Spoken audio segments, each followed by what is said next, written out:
This is my father. Right. Who was in the First War at Calshot most of the Right, time. now, so he got a pilot's licence in February 1917. That's right, yes. And so he came and trained as a pilot at that point.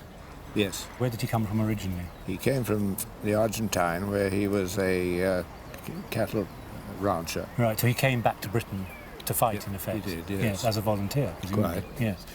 Now, this album was one that was assembled by him during his service, is that During right? his service, yes. So these are views of him, are they? Not all of him. The centre one is him.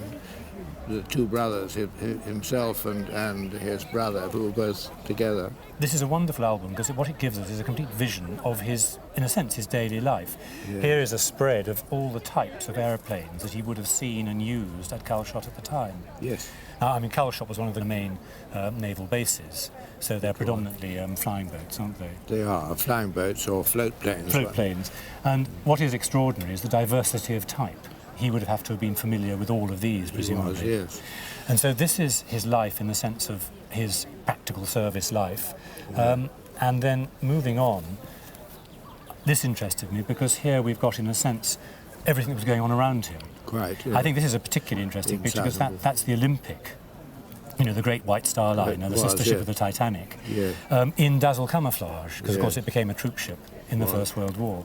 And the fact that he had a camera, that he was in a position to take these photographs, that he collected them, that he put these little drawings in. He was obviously very artistic as well. He was. He was always very neat sort of artist. Well, it's clearly very neat. And I think this is extraordinary, was the fact that he was able to preserve all this, because normally people didn't have cameras and they weren't allowed to do it anyway, really, because it was very much a forbidden area.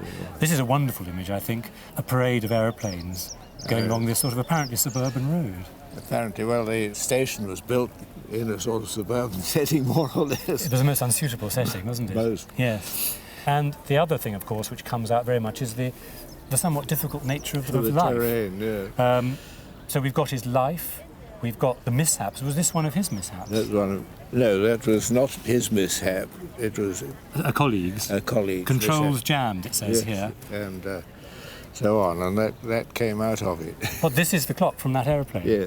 So he salvaged that at the time. He salvaged it. So that was the dashboard clock from that. Clock, which they used for their ordinary patrol work and navigation and so on. I think it's an extraordinary story because we've got his colleagues, his friends, and a wonderful list of don'ts. Yes.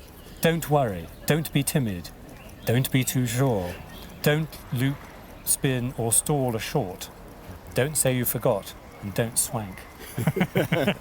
Good rules Fatal for today. things to do.